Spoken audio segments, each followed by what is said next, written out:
नमस्कार दोस्तों, स्वागत है आपका आज के मुख्य समाचारों में। दोस्तों यहां पर आपको देखने को मिलेंगी सुबह से लेकर शाम तक की तमाम बड़ी खबरें, मुख्य समाचार, ब्रेकिंग न्यूज अपडेट्स के रूप में। तो दोस्तों आप सभी लोगों से रिक्वेस्ट है इस वीडियो को ज़्यादा से ज़्यादा लाइक और शेयर करें। तो दोस्तों सीधे चलते हैं आज की पहली बड़ी खबर की ओर। बंगाल बीजेपी चीफ दिलीप घोष पर चला चुनाव आयोग का डंडा, लगाया 24 घंटे का बैन। जी हां दोस्तों, पश्चिम बंगाल के भाजपा अध्यक्ष दिलीप घोष के चुनाव प्रचार पर निर्वाचन आयोग ने गुरुवार को 24 घंटे का प्रतिबंध लगाया है। यह प्रतिबंध 15 अप्रैल की शाम 7 बजे से 16 अप्रैल की शाम 7 बजे तक प्रभावी होगा। दिलीप घोष पर यह कार्रवाई उनके द्वारा कूच बिहार की घटना पर दिए गए बयान को लेकर की गई है। दरअसल दोस्तों, कूच बिहार के शीतलकुची विधानसभा क्षेत्र में 10 अप्रैल को चौथे चरण के मतदान के दौरान सीआईएसएफ के जवानों से कुछ लोगों द्वारा राइफलें छीनने का प्रयास करने के बाद केंद्रीय बल ने गोलीबारी की, जिसमें 4 लोगों की मौत हो गई थी। पश्चिम बंगाल भाजपा के अध्यक्ष दिलीप घोष ने 11 अप्रैल को यह कहकर नया विवाद खड़ा कर दिया था कि अगर शीतलकुची में मारे गए शरारती लड़कों की तरह किसी ने कानून हाथ में लेने का प्रयास किया तो विधानसभा चुनाव के अगले चरण में भी कूच बिहार की तरह हत्याएं हो सकती है। उत्तर 24 परगना जिले के बारानगर में एक चुनावी रैली को संबोधित करते हुए दिलीप घोष ने कहा था कि जिन शरारती लड़कों ने समझ रखा था कि केंद्रीय बलों की राइफलें चुनावी ड्यूटी के दौरान केवल दिखावे के लिए हैं, ऐसे लोग शीतलकुची की घटना देखने के बाद यह गलती दोहराने की हिम्मत नहीं करेंगे। उनके इस बयान पर चुनाव आयोग ने यह कार्यवाही की है। इसके बाद दोस्तों अगली बड़ी खबर, कोरोना के मामले ने बढ़ाई बीएसएफ की चिंता, सामने आए 463 नए मामले। जी हां दोस्तों, बॉर्डर सिक्योरिटी फोर्स यानी कि बीएसएफ में कोरोना के मामले लगातार बढ़ रहे हैं। बीएसएफ में 14 अप्रैल तक कोरोना के 463 नए मामले सामने आए हैं और वर्तमान में बीएसएफ के कुल 1820 जवान कोविड से संक्रमित हैं। दोस्तों एक रिपोर्ट के मुताबिक बीएसएफ के 16,613 जवानों को कोरोना का संक्रमण हो चुका है, जिनमें से 14,743 जवान पूरी तरह ठीक हो चुके हैं। बीएसएफ के मुकाबले दूसरे अर्धसैनिक बलों जैसे कि CRPF, CISF, SSB, ITBP, NDRF और एनएसजी में कोविड के मामले काफी कम हैं। इसके बाद दोस्तों अगली बड़ी खबर, ममता बनर्जी ने इलेक्शन कमीशन से कहा बढ़ते कोरोना को देखते हुए बचे 4 चरणों के चुनाव एक साथ करा लिए जाएं। जी हां दोस्तों, पश्चिम बंगाल की मुख्यमंत्री ममता बनर्जी ने चुनाव आयोग से कहा है कि बढ़ते कोरोना को देखते हुए बचे हुए 4 चरणों के चुनाव एक साथ करा लिया जाए। ममता बनर्जी का यह सुझाव ऐसे वक्त आया जब कोरोना के बढ़ते मामलों को देखते हुए बंगाल के चुनाव आयोग ने एक सर्वदलीय बैठक बुलाई है, जिसमें बाकी बचे चरणों के चुनाव को लेकर सभी पार्टियों की राय जानी जाएगी। बंगाल में चौथे चरण के चुनाव में हिंसा भी देखने को मिली थी, जिसमें 5 लोगों की मौत हो गई थी। तृणमूल कांग्रेस ने इसको लेकर चुनाव आयोग और सुरक्षा बलों पर भी आरोप लगाए थे। हालांकि चुनाव आयोग ने पहले ही स्पष्ट कह दिया है कि बाकी चरणों के विधानसभा चुनावों को एक साथ कराना संभव नहीं है। इसके बाद दोस्तों अगली बड़ी खबर, मुंबई से पलायन कर रहे मजदूरों का दर्द, 3 दिन से ट्रेन के इंतजार में बैठे हैं प्रवासी मजदूर, नसीब नहीं हो रही रोटी, खाने को मिला तो सिर्फ पुलिस का डंडा।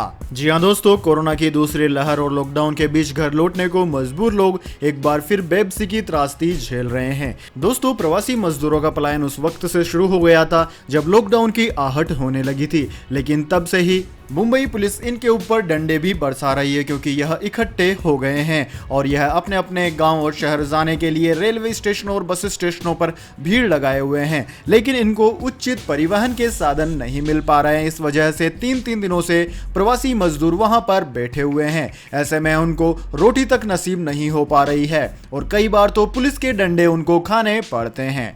इसके बाद दोस्तों अगली बड़ी खबर, रैलियों में उड़ रही है कोरोना नियमों की धज्जियां, इलेक्शन कमीशन ने बुलाई सर्वदलीय बैठक। जी हां दोस्तों, पश्चिम बंगाल में जारी विधानसभा चुनाव के बीच कोरोना वायरस का कहर भी लगातार बढ़ता जा रहा है।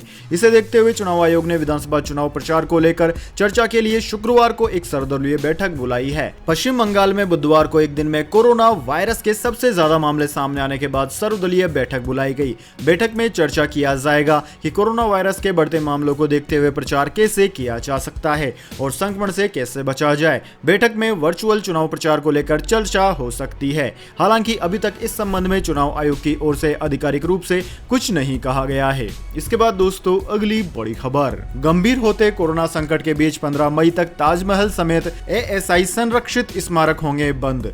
जी हां दोस्तों, कोरोना से गंभीर होते हालात के बीच में सरकार अब सख्त पाबंदियां लगा रही है। वहीं संक्रमण के प्रसार को रोकने के लिए आगामी 15 मई तक ताजमहल समेत एएसआई संरक्षित स्मारक बंद कर दिए गए हैं। विश्व प्रसिद्ध इमारत ताजमहल को देखने के लिए देश विदेश से तमाम पर्यटक आते हैं। देश और प्रदेश में भयावह रूप ले रहे कोरोना महामारी के बाद सरकार अब कड़े फैसले ले रही है। इससे पहले दोस्तों नाइट कर्फ्यू को लेकर राज्य सरकार ने एक बार फिर आदेश जारी कर दिए हैं। सीएम योगी ने कहा कि राजधानी लखनऊ समेत प्रयागराज, वाराणसी, कानपुर नगर, गौतम बुद्ध नगर, गाजियाबाद, मेरठ, गोरखपुर सहित 2000 से अधिक एक्टिव केस वाले सभी 10 जिलों में रात 8 बजे से सुबह 7 बजे तक कोरोना कर्फ्यू प्रभावी किया जाएगा। ये आदेश आज रात से ही लागू हो गए हैं। इसके बाद दोस्तों अगली बड़ी खबर, भारत में विदेशी वैक्सीन के इमरजेंसी इस्तेमाल पर 3 दिन में फैसला लेगा डीसीजीआई। जी हां दोस्तों, देश में तेजी से बढ़ते कोरोना के संक्रमण के बीच केंद्र सरकार ने गुरुवार को कहा कि भारतीय ड्रग रेगुलेटर विदेश में निर्मित कोरोना टीकों के सीमित आपात इस्तेमाल के लिए आवेदन मिलने के 3 दिन के अंदर इस पर फैसला कर लेगा। Central drug standard control organisation CDSCO emergency स्थिति में सीमित इस्तेमाल के वास्ते मंजूरी के लिए रजिस्ट्रेशन सर्टिफिकेट रोधी टीका के मामले में उत्पादन और उसके पंजीकरण, निर्माता स्थल और आयात लाइसेंस के लिए आवेदन दिए जाने के 3 कामकाजी दिन के भीतर इस पर विचार करेगा। यानी कि अब विदेशी वैक्सीन भी भारत में आसानी से आ सकेंगी और लोग उसको लगवा भी सकेंगे। इसके बाद दोस्तों अगली बड़ी खबर, पाकिस्तान में फ्रेंच राजदूत को हटाने की मांग। फ्रांस ने अपने नागरिकों को 3 दिन के अंदर पाकिस्तान छोड़ने को कहा। हिंसा में अब तक 7 लोगों की हो चुकी है मौत। जी हां दोस्तों, फ्रांस के राजदूत को देश से निकालने की मांग को लेकर पाकिस्तान में कई दिनों से प्रदर्शन हो रहे हैं। 7 लोगों की मौत हो चुकी है और 300 पुलिसकर्मी घायल हैं। इन घटनाओं के बाद फ्रांस ने अपने नागरिकों को 3 दिन के अंदर पाकिस्तान छोड़ने की एडवाइजरी गुरुवार को जारी की है। पाकिस्तान में स्थित फ्रेंच दूतावास ने कहा कि यहाँ फ्रांस के खिलाफ विरोध और हिंसक घटनाएं हो रही है, इसलिए हम अपने नागरिकों और हमारे देश की कंपनियों को सलाह दे रहे हैं कि इस सप्ताह के आखिर तक फ्रांस लौट जाएं। दूतावास ने फ्रांस के उन सभी लोगों को मेल किया है जो इस समय पाकिस्तान में हैं। इसके बाद दोस्तों अगली बड़ी खबर, महंगाई में लगी आग, 8 साल में सबसे ज्यादा भभकी। WPI मार्च में 7.39% पर पहुंची।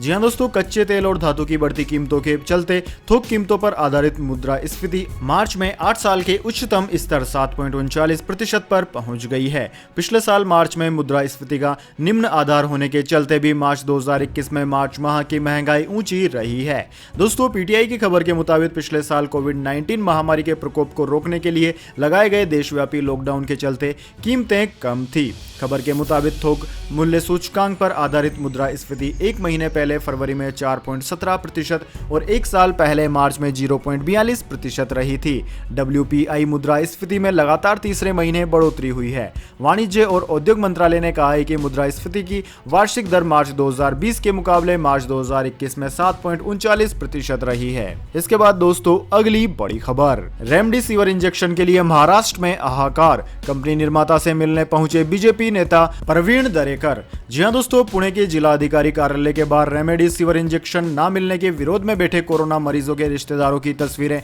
चौंकाने वाली है। पूरे महाराष्ट्र से इस तरह की अलग अलग तस्वीरें दिखाई पड़ रही है। मुंबई के मंत्रालय में लगातार आ रहे रेमडेसिविर की डिमांड को लेकर स्वास्थ्य मंत्री राजेश टोपे और FDA मंत्री राजेंद्र सिगड़े ने एक महत्वपूर्ण बैठक की। बैठक के तुरंत बाद बीजेपी के विधान परिषद के नेता प्रवीण दरेकर रेमडेसिविर बनाने वाली कंपनी के निर्माता और डिस्ट्रीब्यूटरों के साथ राजेंद्र सिगड़े से मिलने के लिए उनके बंगले पर पहुंचे और उन्होंने कहा कि रेमडेसिविर इंजेक्शन देने के लिए कंपनी तैयार है। बदशर्ते जो कानूनी दावपेच है उनको सरकार तुरंत हल करे, साथ ही राजनीतिक बयानबाजी देने की बजाय काम पर ध्यान दे। इसके बाद दोस्तों जान लेते हैं पूरी दुनिया और भारत में क्या है इस महामारी की ताजा स्थिति।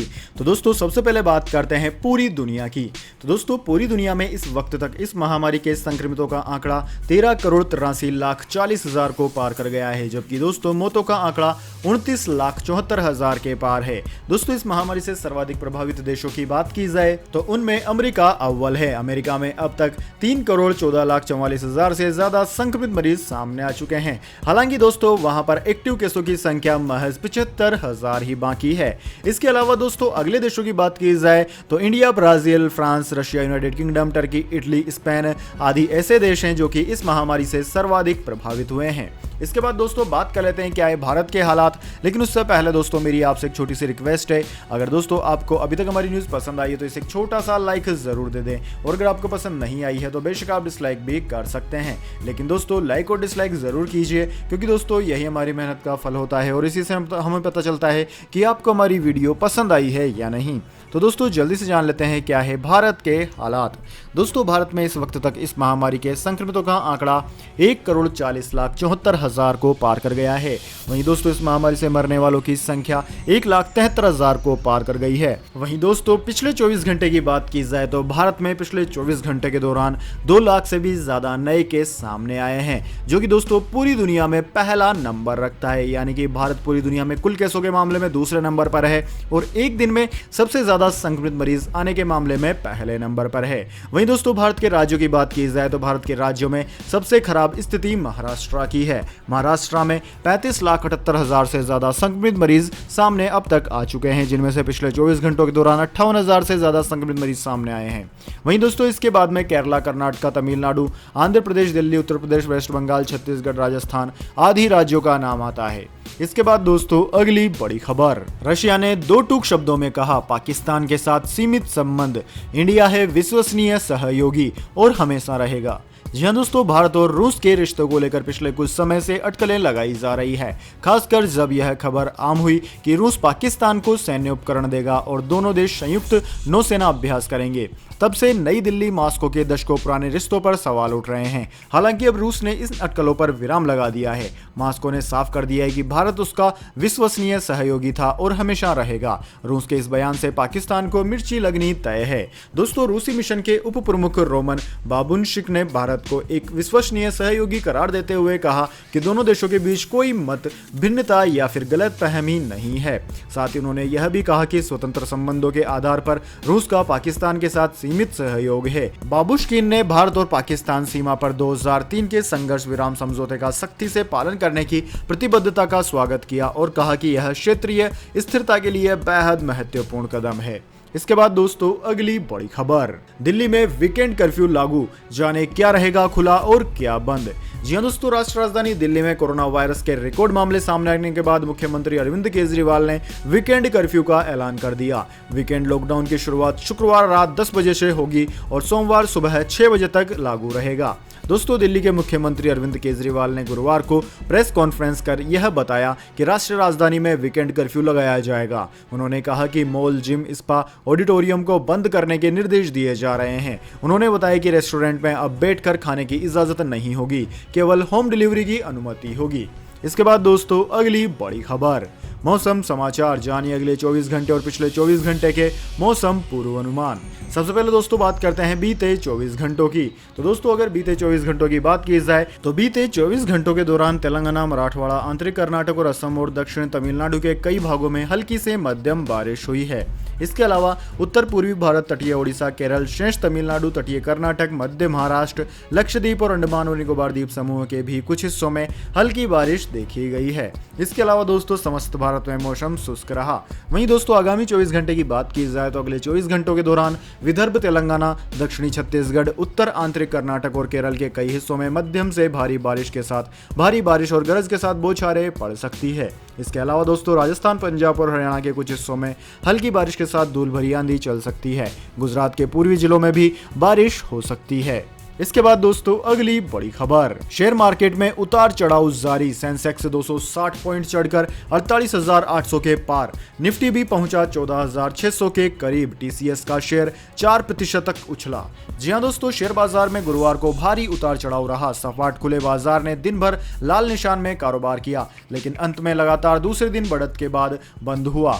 दोस्तों सेंसेक्स 260 पॉइंट चढ़कर 48,803 पर बंद हुआ। इसी तरह निफ्टी भी 76 अंक ऊपर चढ़कर 14,581 पर बंद हुआ। दोस्तों सेंसेक्स में शामिल 30 में से 17 शेयर बढ़त के साथ बंद हुए, जिनमें टीसीएस का शेयर सबसे ज्यादा 3.7% ऊपर रहा, जबकि इन्फोसिस 2.6% नीचे बंद हुआ। इन्फोसिस ने कल ही चौथी तिमाही के नतीजे जारी किए हैं। मार्केट एनालिस्ट निवेशकों को लंबी अवधि के लिए शेयर में निवेश दिया है। शेयर 1900 रुपए के पार जा सकता है। इसके बाद दोस्तों अगली बड़ी खबर, गोल्ड सिल्वर प्राइस टुडे। आज सोना उछला, चांदी भी चमकी। जी हां दोस्तों, सोने और चांदी की कीमतों में आज फिर बढ़ोतरी हुई है। HDFC सिक्योरिटीज के अनुसार आज राष्ट्रीय राजधानी दिल्ली में सोना 159 रुपए की छलांग लगाकर 46,301 रुपए प्रति 10 ग्राम पर पहुंच गया। वहीं दूसरी ओर चांदी की बात की जाए तो चांदी 206 रुपए चढ़कर 67,168 रुपए प्रति किलोग्राम पर पहुंच गई है। अंतरराष्ट्रीय बाजार में दोस्तों सोना 1745 अमेरिकी डॉलर प्रति औंस, जबकि चांदी $25.52 प्रति औंस के भाव पर कारोबार कर रही थी। इसके बाद दोस्तों अगली बड़ी खबर, पासपोर्ट रैंकिंग 2021, दुनिया के शक्तिशाली पासपोर्ट्स की सूची जारी। भारत को मिला यह स्थान। जी हां दोस्तों, क्या आप जानते हैं कि भारत को पासपोर्ट्स की सूची में कौन सा स्थान मिला है? अगर आप नहीं जानते हैं तो हम आपको बता देते हैं। दरअसल दोस्तों हर साल एक लिस्ट जारी की जाती है जिसमें यह बताया जाता है कि किस देश का पासपोर्ट सबसे ज्यादा शक्तिशाली है, यानी कि वहां के नागरिकों को कितने देशों में फ्री एंट्री मिलती है और कितने देशों में वह आसानी से जा सकते हैं। तो दोस्तों उसी की लिस्ट के बारे में आज हम बात कर रहे हैं। दोस्तों हेनली और पार्टनर्स ने वर्ष 2021 के लिए दुनिया के सबसे पावरफुल पासपोर्ट्स की रैंकिंग जारी कर दी है। इस सूची में दुनिया का सबसे पावरफुल पासपोर्ट जापान का माना गया है। जापान के पासपोर्ट धारक दुनिया के 193 देशों में फ्री वीजा या फिर वीजा ऑन अराइवल सुविधा लेकर घूम सकते हैं। दोस्तों हेनले और पार्टनर्स की पासपोर्ट इंडेक्स ग्लोबल रैंकिंग के मुताबिक इस साल का दूसरा सबसे शक्तिशाली पासपोर्ट एक छोटे से द्वीपीय देश सिंगापुर का माना गया है। सिंगापुर पासपोर्ट धारक व्यक्तियों को दुनिया के 192 देशों में फ्री वीजा या फिर वीजा ऑन अराइवल की सुविधा मिलती है। दोस्तों इस सूची में भारत की बात करें तो उसे 84वां स्थान मिला है। इसका मतलब दोस्तों यह है कि भारतीय पासपोर्ट धारक व्यक्ति को दुनिया के 58 देशों में फ्री वीजा या फिर वीजा ऑन अराइवल की सुविधा मिलती है। वहीं दोस्तों दुनिया के सबसे शक्तिशाली देश अमेरिका के पासपोर्ट को इस लिस्ट में बेल्जियम, न्यूजीलैंड, स्विट्जरलैंड और ब्रिटेन के साथ संयुक्त रूप से 7वां स्थान दिया गया है। अमेरिका का पासपोर्ट रखने वाले व्यक्ति को दुनिया के 184 देशों में फ्री वीजा या फिर वीजा ऑन अराइवल की सुविधा मिलती है। वहीं दोस्तों पाकिस्तान की बात की जाए तो पाकिस्तान का स्थान इस सूची में 107वां है और सबसे खराब रैंकिंग अफगानिस्तान की है। दोस्तों अफगानिस्तान की रैंकिंग 110वीं है। इसके बाद दोस्तों अगली बड़ी खबर, अमेरिका के बाद अब साउथ अफ्रीका ने जॉनसन एंड जॉनसन की कोरोना वैक्सीन के इस्तेमाल पर लगा दी रोक। जी हां दोस्तों, अमेरिका के बाद अब दक्षिण अफ्रीका ने भी जॉनसन एंड जॉनसन की कोविड-19 वैक्सीन के इस्तेमाल पर रोक लगाने का फैसला लिया है। दोस्तों ऐसी खबर सामने आई थी कि कंपनी का टीका लगवाने वाली 6 महिलाओं के शरीर में खून के थक्के जम गए और साथ ही प्लेटलेट्स भी गिर गई। इसे ध्यान में रखते हुए दक्षिण अफ्रीका सरकार ने वैक्सीन के इस्तेमाल पर रोक लगाने का फैसला लिया है। तो दोस्तों यह थी आज की तमाम बड़ी खबरें। इसके बाद दोस्तों बारी आती है आज के माइंड क्विज क्वेश्चन की। जी हां दोस्तों, एक आसान से सवाल का जवाब देकर आप जीत सकते हैं एक अमेजिंग सरप्राइज गिफ्ट हमारे यूट्यूब चैनल की ओर से। तो दोस्तों आज का सवाल आपकी स्क्रीन पर आ चुका है। दोस्तों केदार धाम कौन से राज्य में स्थित है? अगर आप जानते हैं केदारनाथ का मंदिर कौन से राज्य में स्थित है तो जल्दी से कमेंट बॉक्स में लिख दीजिए। अगर दोस्तों आपका जवाब होता है एकदम सही और आप चुन ले जाते हैं लकी विजेता के रूप में तो आपको मिल सकता है एक अमेजिंग सरप्राइज गिफ्ट हमारे यूट्यूब चैनल की ओर से। तो दोस्तों जल्दी से अपना उत्तर कमेंट बॉक्स में लिख दीजिए, वीडियो को लाइक कर लीजिए और चैनल को सब्सक्राइब करके बेल आइकन भी दबा लीजिए ताकि हर वीडियो की नोटिफिकेशन सबसे पहले आप तक पहुंचे और आप किसी भी न्यूज से वंचित ना रहें। धन्यवाद। वंदे मातरम। जय हिंद, जय भारत।